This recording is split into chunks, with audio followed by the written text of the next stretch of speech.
Assalamualaikum warahmatullahi wabarakatuh. Hamdan wa syukran lillah, salatan wa salaman ala rasulillah. Yang saya hormati dan saya muliakan Bapak Indra Nurdianto, Sarjana Pendidikan selaku Guru Mata Pelajaran Bahasa Indonesia. Semoga Allah Subhanahu wa Ta'ala memberi keberkahan kepada beliau berupa taufik, inayah, dan hidayahnya, serta panjang umur yang senantiasa dalam lindungan dan ketakwaan kepada Allah Subhanahu wa Ta'ala. Hari ini sekalian, rahimakumullah, akhir-akhir ini kita diuji hingga dihebohkan oleh suatu makhluk Allah Subhanahu wa Ta'ala yang telah menyengsarakan banyak pihak, atau yang biasa kita kenal dengan istilah wabah COVID-19. Bila kita telisik, wabah atau virus ini berawal dan berkembang dari daerah Wuhan, negara Cina, yang kemudian merebak ke negara-negara terdekat hingga negara kita sendiri, negara Indonesia.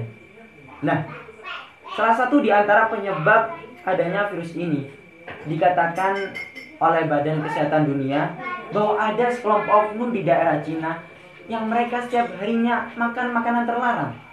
Di antaranya seperti kelawar, tikus, anjing, bahkan jasad bayi yang masih segar. Nah, dari hal tersebut kita dapat menyimpulkan bahwasanya sebenarnya mereka telah melanggar ketentuan agama. Mereka tidak mengembalikan segala perkara menurut perintah Tuhannya, karena sebagian mereka sendiri beragama komunis, sehingga mereka lebih bertindak bebas tanpa adanya aturan yang mengikat. Lebih bahayanya lagi, akibatnya menjalar kepada siapapun yang tidak bersalah, karena ini merupakan virus yang dapat menular siapapun dan dimanapun kita berada.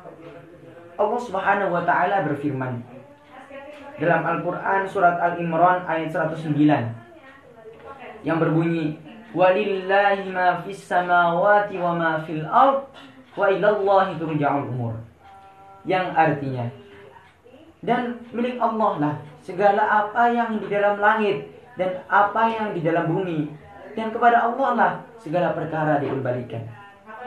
Kemudian, bagaimana cara menyikapi dengan adanya virus ini, terutama kita sebagai orang muslim? Nah, ini perlu dicatat ini. Kita jangan sampai panik, itu pertama. Waspada boleh, tapi jangan sampai panik. Ibnu Sina, seorang pakar kedokteran dunia, pernah berkata, kepanikan adalah separuh dari penyakit, ketenangan adalah separuh obat, dan kesabaran adalah permulaan kesembuhan. Maka bagaimana cara waspada ataupun mengantisipasi sehingga penyakit tersebut tidak menular kepada kita? Nah, saya teringat perkataan Bapak Dr. Rosyidin. Beliau salah satu guru di MA Al-Ma'arif Singosari. Beliau mengutip firman Allah Subhanahu wa Ta'ala yang berbunyi, urqud birijelik hadza mugtasalun baridun wa syarab. Lalu beliau menjelaskan intisari dari ayat tersebut, mengibaratkan apabila ada orang sakit lantas ia ingin sembuh, maka secara tidak langsung ia harus melalui dua tahap penyembuhan atau dua bentuk penyembuhan. Kalau dalam masalah ini diibaratkan dalam masalah pencegahan, yakni secara jasmani dan rohani. Adapun pencegahan secara jasmani atau dari luar, yakni sebagaimana yang dianjurkan oleh pemerintah, seperti mencuci tangan setiap saat, stay at home, dan hal-hal lain yang dapat meminimalisir merebaknya wabah atau virus ini. Sedangkan pencegahan secara rohani atau dari dalam, yakni berupa permohonan kita kepada Allah agar kita disembuhkan ataupun dijauhkan dari penyakit tersebut, seperti berdoa atau amalan-amalan yang datang dari Nabi kita Muhammad SAW. Nah, saya mengutip salah satu dari amalan-amalan yang ada pada sabda Nabi Muhammad SAW.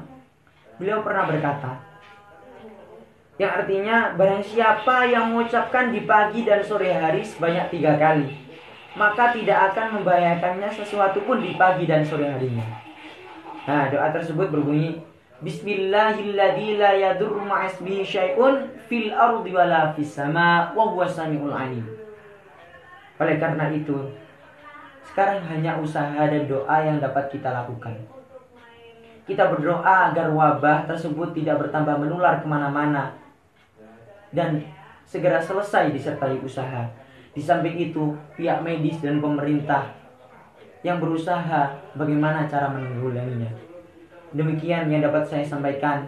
Apabila ada kata yang kurang tertata dan tutur yang kurang teratur, saya Muhammad Saiful Aziz Bakhtiar mohon maaf sebesar-besarnya.